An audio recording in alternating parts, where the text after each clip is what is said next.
भी किया अर्जुन की परफॉर्मेंस के बारे में, मेरे बारे में, और of course we are very excited, we want to see Rohan Arjun Saini. आपने देखने का दिया रिएक्शन, मैं पहले आपकी बाइट्स करने आया हूँ, but yes the reaction from the near and dear ones जो हमें जानते हैं, हमारे काम को सराहा।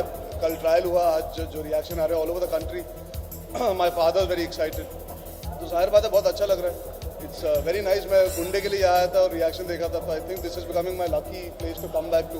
मैं सोच रहा हूँ हर पिक्चर के लिए वापस आऊँगा जरूर। It feels really nice to come to the theatre, meet the audience, because कई बार हम लोग पिक्चर करते हैं, हमको पता नहीं वो कहाँ रिएक्ट करेंगी, पर अगर आप कॉमन मैन के साथ देखोगे, they react to the small things that you hope but you don't know if they will. Alia को हमने सिक्योरिटी रीजंस के लिए थोड़ा रिक्वेस्ट किया है कि यहाँ पे केओस हो जाएगा, but she will be coming to the other theatres. She is at Dharma right now, but she is equally excited.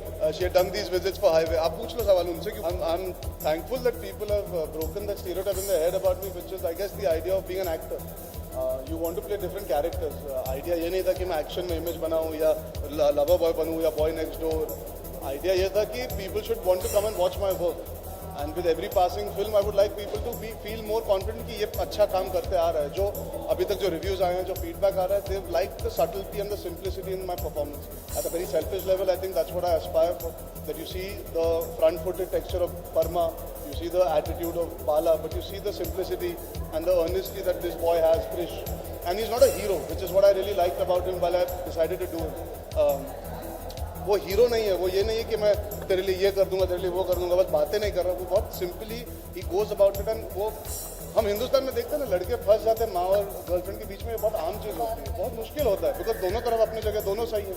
I like that thing of playing this character in that way, which is very non heroic, and I love what Mahesh Bhatt ji said, to have a frame like this and to play that character. I think that's for me summed it up, that if an honest person like him has come out and said that, मैं बहुत बार कह चुका हूँ, मेरे लिए genuinely बहुत personal relation है इस character से, because जो emotional sensibility है क्रिश की, जो एक silence में उसकी बातें हैं, जो एक ठहराव है इंसान के अंदर, एक maturity है beyond his years. I relate to all that because my life has also seen my share of ups and downs. तो जो मैंने एक कोरिलेशन पकड़ा वो ये था कि वो फैमिली का बंदा है, अपनी माँ के लिए he is made certain choices and sacrifices, बनना चाहता है राइटर लेकिन नौकरी ढूंढ रहे हैं, जो आई थिंक हिंदुस्तान में बहुत कॉमन चीज़ है, एक स्टेबिलिटी चाहते हैं youth. So I found a lot of correlation to him at a very personal level. I don't want to ruin it for people about the certain aspects that are there in the film, and I hope they go and watch it and enjoy it. But I related a lot. I think उसका reason ये है कि चेतन की writing में inherently एक comfort था with these two people when they fall in love what they have. I think अभिषेक ने जो हम दोनों को कास्ट किया, बहुत सारे लोग सोच रहे थे कि ये कास्टिंग बहुत अजीब है। She had done only student, and मैंने इशक ज़्यादा की थी जब उसने ये कास्टिंग डिसाइड की। तो I think full credit to our director जो यहाँ कहीं छुपे हुए हैं इस वक्त, full credit to him. I think to think out of the box. परमा देखने के बाद मुझे क्रिश पे कास्ट करना और आलिया को शनाया के बाद अनन्या के रोल में कास्ट करना। You need courage to cast actors in different roles and have conviction to make them perform, and that's all because of him. The chemistry, the performances, the kind of emotion you're feeling, it's all because of our directors. No, I will not, ये वो चीज़ नहीं है कि मैं चर्चा करूँ कि किसने मुझे मैसेज किया और किसने नहीं। यार जो है आप उनसे जब मिलेंगे, जिन्होंने भी देखी है फोटोज, तो खैर कल आ ही गए होंगे, बिकॉज अभी एक दिन भी नहीं हुआ पिक्चर को लगे। रुक जाओ ना, अगले हफ्ते पूछना, फिर शायद बता दूँ। आइडिया तो वही होता है एज एन एक्टर कि हर फिल्म में आप आगे बढ़ो, डायरेक्टर आपको अलग नज़रिए से देखे, परखे, कोशिश ये करे कि कुछ नया करे, कुछ इंटरेस्टिंग करे, ताकि ऑडियंस भी बोले अच्छा ये भी कर सकता है। तो मैं सोचता हूँ कि हर पिक्चर में हुआ है वो अपने तरीके से।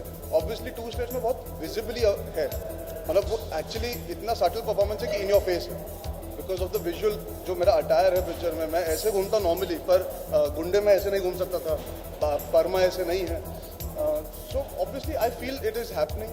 टाइम लगता, लाइक जैसे मैंने फैनी भी की है, जो अगली पिक्चर है वो भी अलग है। मैं एज एन एक्टर कोशिश करते रहूँगा। मैं ये मानता हूँ कि directors can find things in you that even you don't no exist. मुझे नहीं पता था मैं छोटे शहर का एक राउडी प्ले कर सकता हूँ, इशक ज़्यादा में वो हो गया।